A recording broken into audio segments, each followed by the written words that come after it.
The next session for this track two number two innovation bridge is titled Innovating Together, Japan's Robotics Ecosystem in Focus.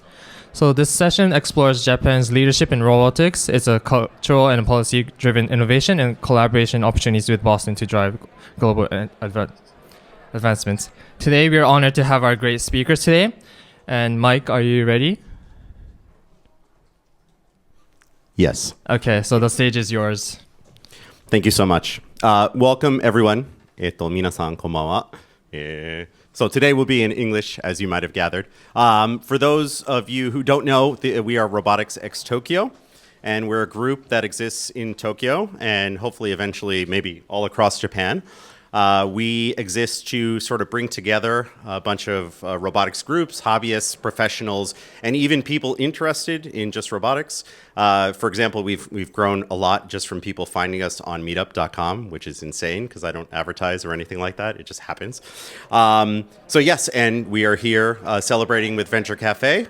And I have a great lineup of speakers with me. Tonight we're going to explore a little bit about Japan's robotics ecosystem. So tonight, and we'll go through one by one in the next few slides to introduce ourselves individually. So we have Russell Nickerson joining us all the way from Mass Robotics in Cambridge? Boston area. I'm from New York, I don't know. We have Lisa Dahia over there all the way on the end, and she's with Honda. We have Demiso Dlamini, and he is with Hybot, a great company here in Tokyo as well. And Simon Gormazov, right there. He's a co-founder of OID. And as I said, I'm Mike Sudano. Tonight, I do work for Woven by Toyota, full disclosure. I'm not representing Woven by Toyota tonight, but of course that may come up. And in fact, I just got back from Woven City today, so rushed here. And yeah, my arms are tired. First we're going to introduce all of our speakers. So first, Russell Nickerson, take it away. Hi. I've worked at Mass Robotics for over, I think, 7 years now. And before that, I was at SoftBank Robotics with Pepper and Now, fixing them. So if you remember that, those robots that are like in a closet somewhere now or like slumped over. I used to fix those. I stopped and they're still broken now. So I'm from Mass Robotics that's based in Boston, but it's kind of a global entity.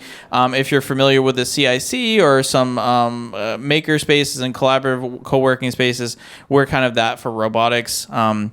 We assist a lot of companies with events and large corporates also coming to the table and working with startups and introducing VCs and a lot STEM. So a lot of different things we touch on robotics, and we try to help out the industry form. So and Mass Robotics is a great organization. It's a good spot to, if you're looking to expand to North America, it's a good landing spot. We don't take equity. It's like a very comfortable month by month, like a lot of tools and things. So if you're interested in that or you're looking at different options, that feel free to chat with me after.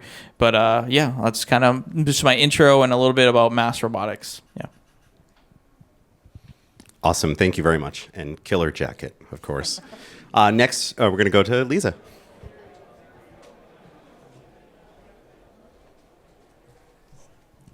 Okay, hello. Hi, everyone. I'm Lisa.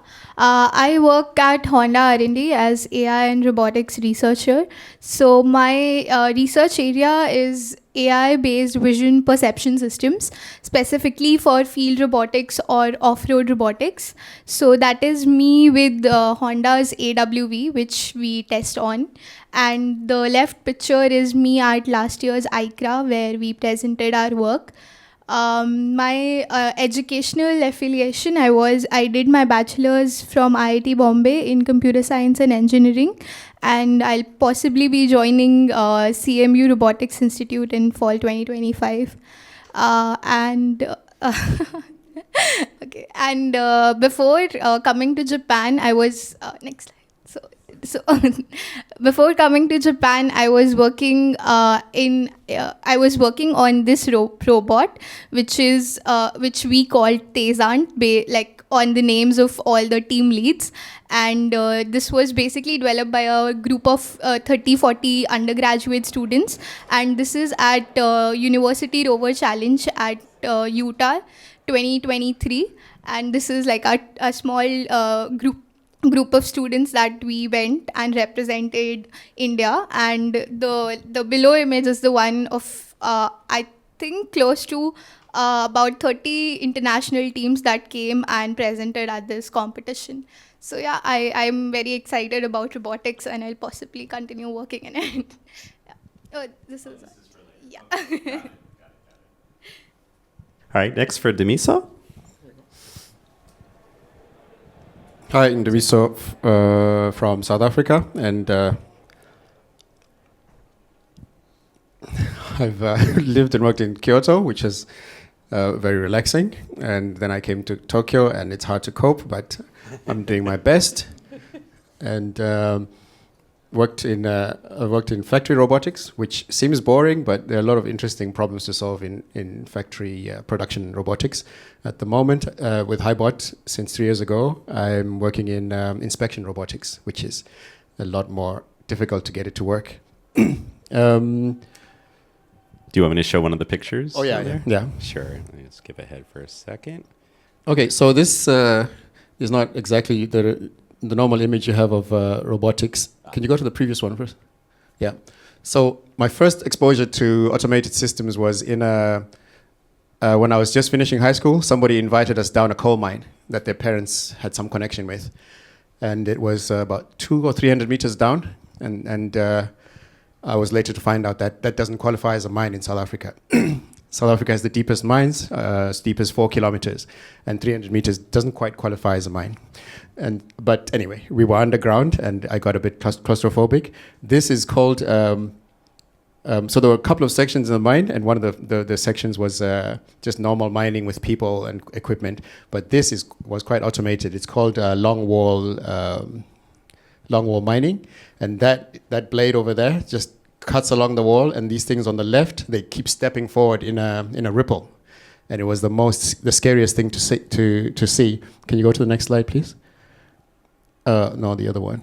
Yeah, this one. So that's the cutting tool going along, and there's a conveyor, I think, round about there that does it just moves the stuff along after it's been cut, and these things move forward. They're hydraulic, and they just keep moving forward and cutting the next part. And we asked what happens behind here. They said, we just leave it to collapse. And countries with a lot of land can do that, I guess. But that was horrifying to find out. So you can't buy real estate above the mine, predictably. So next slide. Oh, okay. When I did go to university, and my first job after university was in this. This is a stainless steel plant, which is filled with automation. It's really... So yeah, my point is South Africa is not really known for making robots or automation, but a heck of a lot of automation where it's required, right? And this is one place where I learned a lot about all the essential sensing, the drive systems, etc., to quite a pretty good detail, because I volunteered to go to the training center. The way that stainless steel is produced is really, really, it's state of the art. So was that the last one? I don't remember. Yeah, I think that was the last one. Okay, and actually, so sorry. We can jump to Simon first, okay. Unless you had one more thing to say. Yeah. So the point was, I just made the point about being able to get into automation without making robots as such. And the other point is, there was one more. Wasn't there one with? Okay, never mind. It doesn't matter if it didn't come up. Okay, so South Africa is also famous for making weapons, which I'm not promoting by any means, but. And it's particularly known for making mine-proof? Yeah, mine-proof vehicles. And it has to do with its history, with guerrilla warfare and trying to counter that. And they became so good at it that they, when the Iraq War broke out, they sold the rights to manufacturing these vehicles to the United States, or the manufacturing method anyway. To make a long story short, it's a V shape. That allows, when the blast goes off, the vehicle might turn over, but it won't destroy the vehicle. So it's really, really an effective way, which they figured out somehow, I guess, from losing a few people. And the moral of the story there is you can specialize, no matter who you are around the world, if you find something that allows you to move along and work through a problem, and an environment that allows you to work through a problem until you find a good solution. And I think that's relevant to Japan. That's probably all I Great. need to say. Sorry, I spoke too No, long. that's fine. Thank you. And next up is Simon. Yes. Hello, everyone. Happy to be here. So I'm Simon. I was originally trained as a mechanical engineer in the Netherlands, and I got into industrial manufacturing and robot integration pretty quickly over there. I worked for Fanuc in Luxembourg for a little bit, but I was really craving something more experimental, possibly humanoid. So I decided to move to Tokyo because Tokyo Robotics hired me. They're a kind of based humanoid company, and I did hardware for them for a couple of years. After that, I went to Waseda University to do more robotic intelligence research, and I have currently published on robotic motion transfer, so taking human motion and applying it to a based humanoid robot. And now I have kind of flip-flopped from industry to working to academia, and now I'm starting my own company with a co-founder here. It's called OID, and we're building modular humanoid robots. So they're highly repairable, and you can replace all their parts very quickly. So today I'm hoping to give kind of a perspective on all of those fields and how they combine into an ecosystem in Tokyo, and I'm hoping to provide some helpful insight on how to do business here and from which angle to approach it. Thank you so much. And actually, that's a good transition to me because I didn't realize you worked for Tokyo Robotics. And when we first came up with the idea for Robotics X Tokyo, I think the original name of the group was Tokyo Robotics. And then I realized there was a company with that name. So we flipped it and put an X in there. So yes, I'm Mike Sudano. I'm going to make it very quick because I want to get to the meat and potatoes of the presentation. I was originally from New York City, and there were really no robotics jobs in New York City. So I moved out to California, to the Bay Area, and I was in Silicon Valley for 10 years. I worked for Kawasaki out there doing Handotai Roboto, Silicon Wafer. I've been in Japan too long. Silicon Wafer robots. And while I was out there, we started a group or a meetup called Bots and Beer. That was part of the Silicon Valley Robotics Group. And Andra Kie out there, she's basically the director of the cluster out there. And we grew and eventually moved out to Tokyo and did the same thing. And as I mentioned, I'm with Woven by Toyota. And yes, we started the group about 2.5 years ago. And we have almost 1,000 people on Meetup, despite not advertising. It's grown, and there's been interest, so I'm very, very happy about that. So to get into our main topics of discussion, I believe all of us on this stage are expats from different countries that aren't Japan. So what I would like to do is sort of go down the line, perhaps, and Demisa, you already touched on this. What are sort of some of the differences and unique points about robotics research and productization in your native countries versus Japan? And then after we sort of go through that, we can discuss together, what do you think Japan can do to sort of foster international robotics research and collaboration? By all means, feel free to be critical. I know in Japan, there's a tendency to err on the side of being polite and nice, but I'm more about truth. So let's try and get down to it. So maybe, Lisa, if you can start, and I can go back to your slides.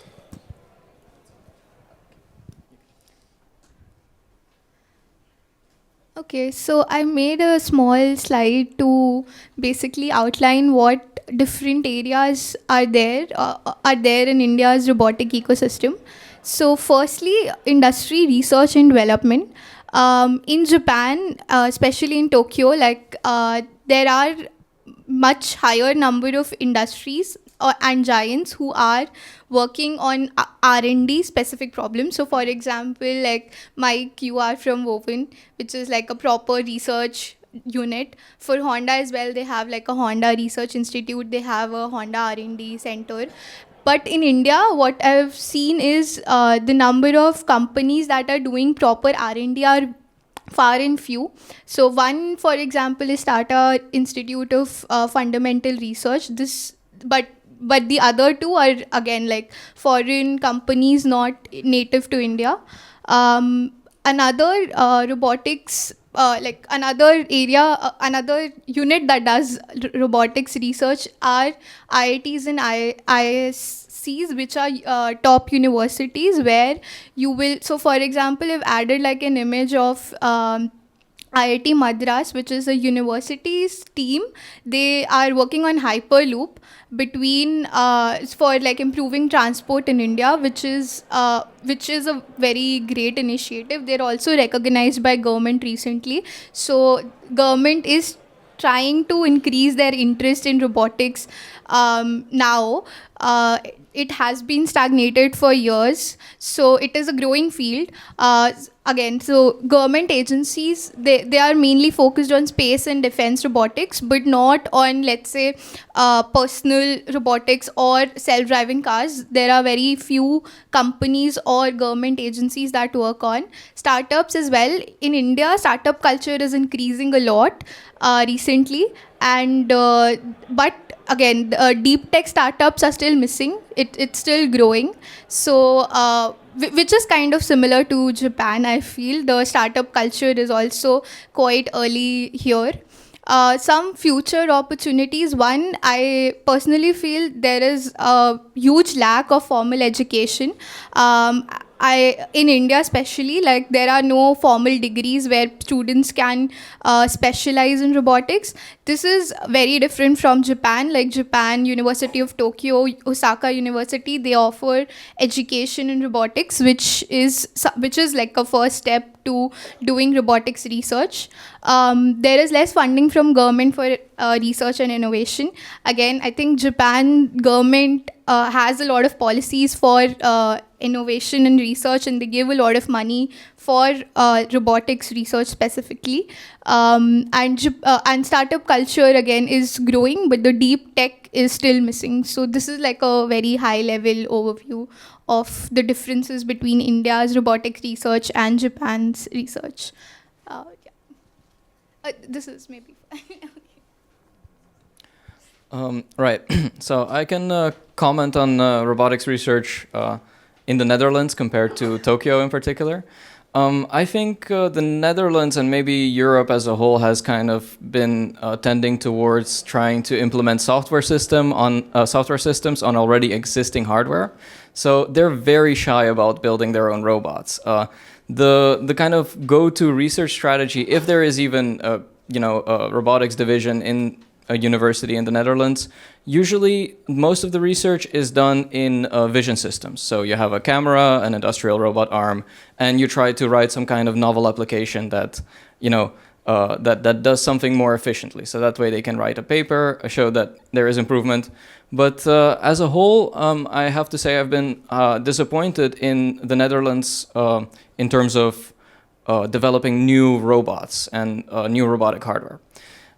Compared to this, I am really happy with how the ecosystem works here in Tokyo, because rather than having the focus on a tangible improvement, the research ecosystem in Tokyo also really prioritizes novel systems. So, for example, at my university, the Waseda University, we have a long history of building actual hardware. So Waseda University was one of the first universities to build a humanoid robot.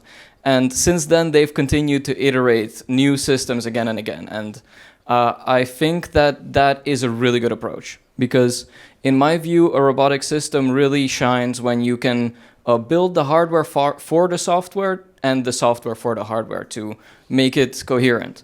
When you're dealing with already existing hardware and you're trying to put programs on the robot as your research and to push the status quo, you often run into scope limitations. So, for example, if you have one robot arm that you've already bought for your lab, you're really missing out on 2 arm manipulation tasks.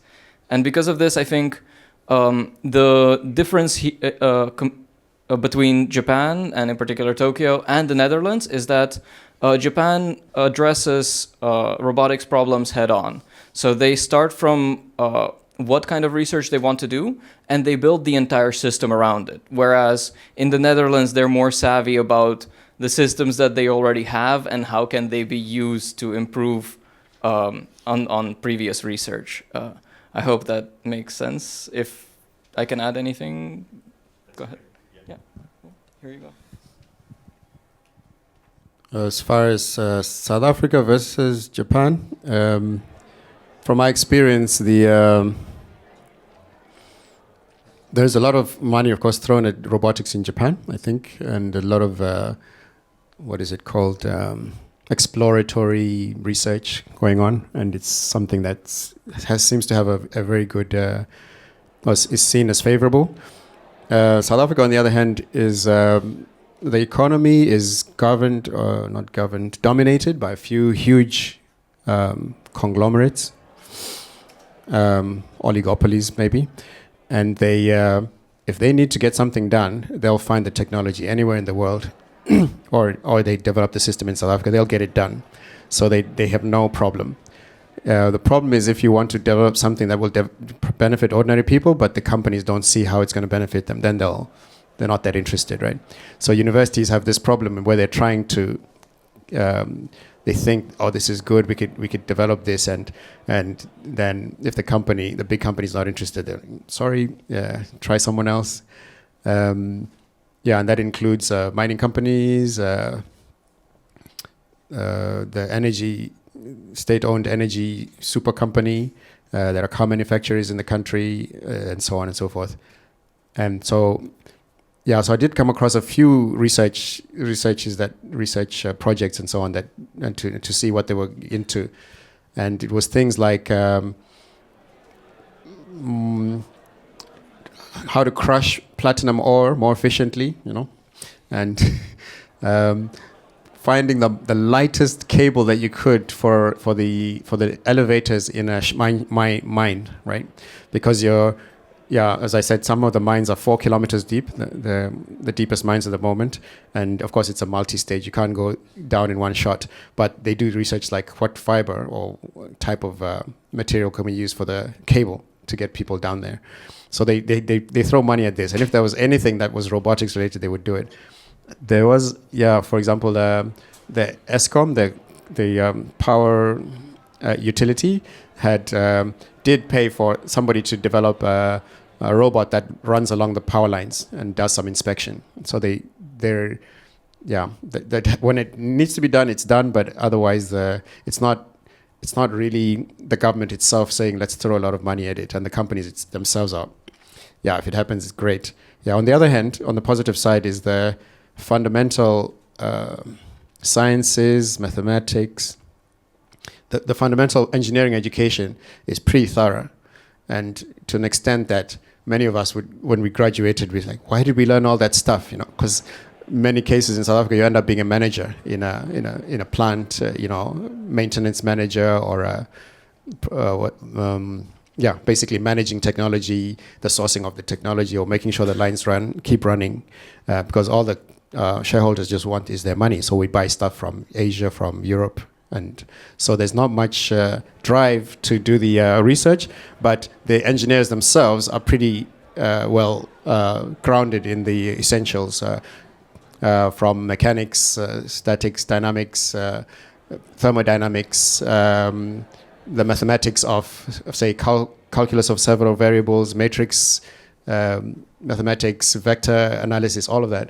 So when the what's it called, the deep learning, when I came across that and started to read through the documentation, it was really surprising to see that's also just a bunch of matrix mathematics that we covered in university, which was pretty cool. So I guess that's all I have to say. Yeah, sure. Yeah, so I guess I'll talk a little bit about the U.S. a bit. It's interesting because you see a lot of kind of disparity across like sometimes there's some startups and organizations that seem to get tons of funding, and you're like some like why did this get funded? Like, great, get the bag, great, we love that. But you're like, I have a really noble like cause or a really niche application that makes sense, and and you can't find funding. So you see that disparity. I think also with government funding, it's a similar situation. A lot of people apply for grants and focus, and it almost sometimes depends on your universities, right? So you'll see some universities that are like well known and popular. They'll get a ton of grants because they're, everybody knows those names and things. And then smaller universities can struggle, although still come up with amazing solutions. So you see that kind of like in terms of like on the academia side, in terms of approach, I think. With academia, sometimes I mean, one of the like not the most amazing cases was like, there was a VC talking about construction robots in an event, and these academic students were like, we're building this robot for this construction setting and this and that, and then somebody asked, have you ever visited a construction site? And they're like, no, I've never actually visited a construction site. It's like it's someone's cooking your meal. They never went to a kitchen. Like, it's kind of like they really need that hands-on. And I think a lot of academia really focuses on theory and process, which is fine. It can come up with amazing stuff. But you really need to kind of link industry with like research and also finding and applying like a useful scenario. I think there's a little bit less nowadays, but companies that will say, I'm building a cool robot. This is cool. It makes the news, but like, what's the meaning? I mean, speaking from my experience, SoftBank, Pepper, one of its, people would always ask, what is this robot for? This is cool. It's fun. It's a greeter. Okay. Do we need a greeter robot? Can it do like manipulate objects? Not really. It just has a basic grip. So a lot of people then ask like, well, what's the point? So anytime you're building and developing a robotic system, you really want to like find a solution or a challenge or a problem that really needs a robotic solution that's unique. And then finding the stakeholders that are, in with that, be it, funding from government or industry. Often, I might talk about this a little bit more later, but like bootstrapping, you want to really probably connect with an industry partner first to try to do proof of concepts and like try that out and just get your hands dirty. And then, but also, be honest with them and say, hey, this, it's a test. We're testing this. You don't expect a final product. And I think ideally, an industry is great to see when companies are open to that. And I think more companies realizing that actually internally developing things might take 3, 4, 5 years plus because they have a very rigid structure. If they say, hey, startup, try to make this in 3 to 6 months, and they can see a lot of innovation and growth happen rapidly without a huge amount of risk. So, but anyway. Thank you very much. So now we sort of have a little bit more global perspective. So normally for our events, we do a lot of Japanese perspective, but I really like the fact that we now have global perspectives and especially the differences. I learned a lot about, for example, India. And I want to kind of tie things together. So I'd like this to be more of a conversation. I realize we only have 2 mics, but if you 3 could share the mic and we can share the mic. So why doesn't Japan, for example, let me just go here. Why doesn't Japan, for example, do some of the things that are positive in robotics research? Why are there, for example, you mentioned that there is the combination sort of embodied like hardware and software. What differences do you see from Japan versus Netherlands? Or India or South Africa, and what could Japan potentially do better in terms of funding, collaborating with research to sort of get a step up and be at the forefront of robotics research? Not that it necessarily isn't, but there's always room. Yes. Could just add to, I'm curious too about from your country's perspective, what is the perspective of Japan? Like, what's if you say, oh, Japan is what? So just as a side little thing.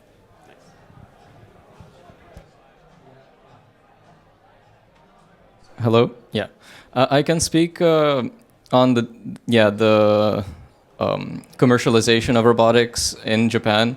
In particular, I can talk to the example of TR, Tokyo Robotics. They have an extremely impressive product. Their robot is basically top of the class. It has, maybe if you can go to my slide, I think there is a picture of it over there. Yeah, right there. It's an extremely complex system. It has a bunch of processors, two computers, there is a lot of sensors. It's essentially a full humanoid system. It's expensive, but that's not the issue. The big issue is commercializing on the global scale. So when you have a complex robotic system, one of the biggest kind of gripes with growing internationally is having the right service architecture and supply chains. So let's say one of the shoulder joints breaks of this robot, you have to go ship it to the manufacturer, disassemble the entire thing, diagnose it, and then repair it. That can cost months. And if you're, let's say, someone that wants to apply this robot and you are in America, that can take years to get your robot back. So in terms of Japanese international relations, it's a difficult challenge because you need kind of boots on the ground where your clients are if you're going to supply a system like this.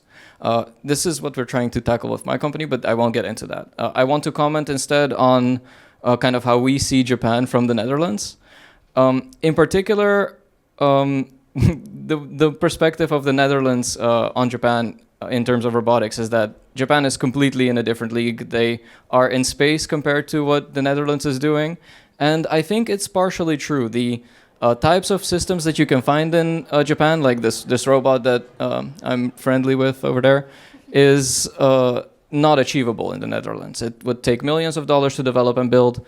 And instead, the Netherlands is focusing on direct transfer from research to industry. The Netherlands has a huge robotics integration industry, and they, produce a lot of commercial assembly lines for candy, food, and because of that, they kind of want a more efficient robot arm to just pick and place things and to make things quicker. So, because of that, they're a lot less creative, in my opinion, and a lot more conservative and limited in their scope compared to Japan. Okay, so for how Indians view Japan in terms of robotics, I think almost everyone would have heard Japan is living in 2050, and that's I think the image that we have, because especially in India there are lots of Japanese companies that are key players in the industry. For example, Honda, Hyundai, Suzuki, all of these are like have biggest car markets in India.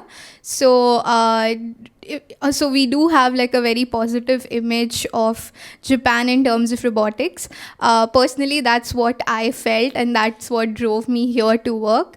My personal experience, I work on like the software, the AI side of robotics. So my personal experience has been that Japan's hardware is much better as compared to like the software, and they're kind of behind in the software side. So for example, US now has, for example, US Tesla, they have like amazing like software systems. They have amazing like it's not safe, we know, we do know, but in terms of like the research, the AI research, they're far ahead. So for like fostering collaboration between India and Japan, I personally believe that Japan has the hardware and India has the software. India has really great, like it has been there for years, and it has been established. So that is where they can come. Like Japan already has a lot of robotics hardware, and India has the talent to like do the research, do the software, and take it to like the next level. So for one example, again, I'm also not representing Honda, but they did begin like a joint research collaboration with Indian universities for advancing cooperative intelligence. So this is also like, this is one of the examples what industries can do. Since I already mentioned that India does not have formal education for students in robotics right now, if such industrial collaborations keep happening, students will also get chance to learn. They will also get the opportunity to then like pursue it as a potential career. One like cultural difference that might come is the way Japan works versus India works. So Indian work culture is kind of based on jugaad, which is a very Indian term. The literal translation would be like a innovative workaround to things. We do not really want like a perfect A solution. We just want like a working solution that can fix things and that can advance things in like as fast and as quickly as possible. We have little tolerance for like time, but we do have a lot of tolerance for like failures and risk. So that is where Japan kind of lacks. I think Japan is very has a very strict need. Like that's what I have also felt at work, that they have a strong need for like precision, and they do require lots of rigorous testing. So one conversation I was having at work, where like my boss was like, we have so much like such high funds as compared to let's say a startup, but a startup is doing like much better than us. So like the kind of response we gave him was, Honda, for example, has a very big brand name, and they will like the amount of testing, the amount of safety that they will have to pass to like let's say put something out in the market will take lots of years as compared to a startup where they can like put something without the need of going through that much rigorous testing. So that is one thing. I feel Japan needs to be a little more flexible when it comes to advancing research as quickly as possible. But yeah, I'll be happy to hear more. Is it on? Okay.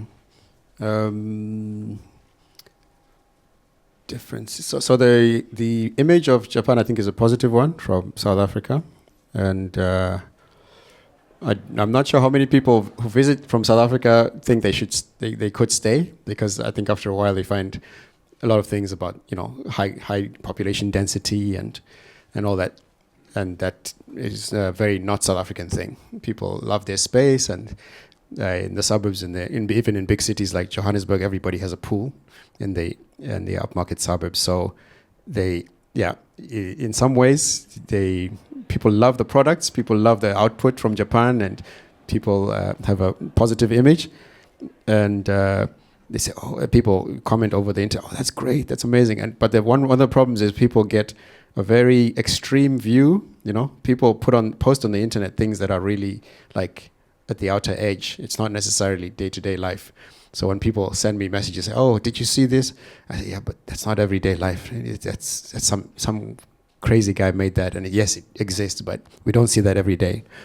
So I think that's one of an image problem, which I'm sure many people who visit Japan have this problem when they realize that there's a lot of things actually normal.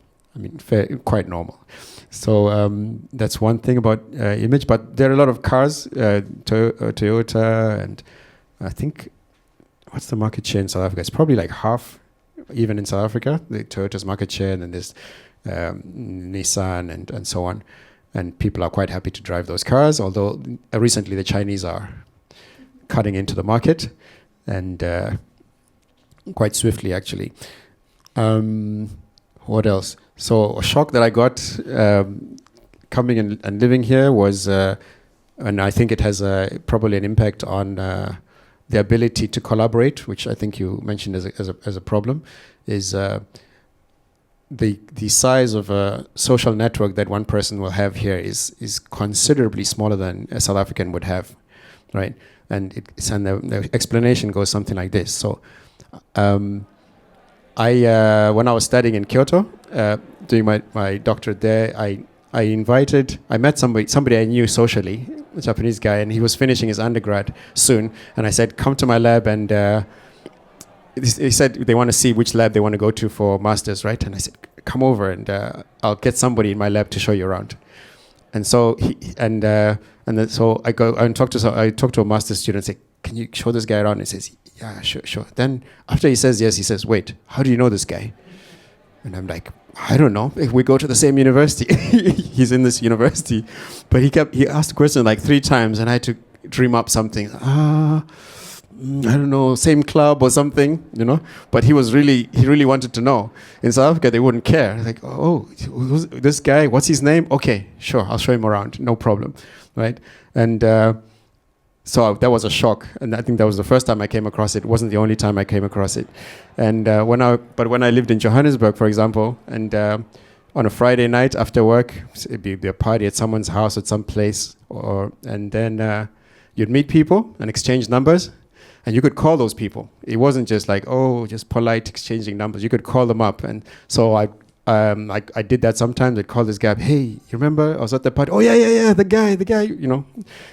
I mean, we only talked for about 15 minutes maybe.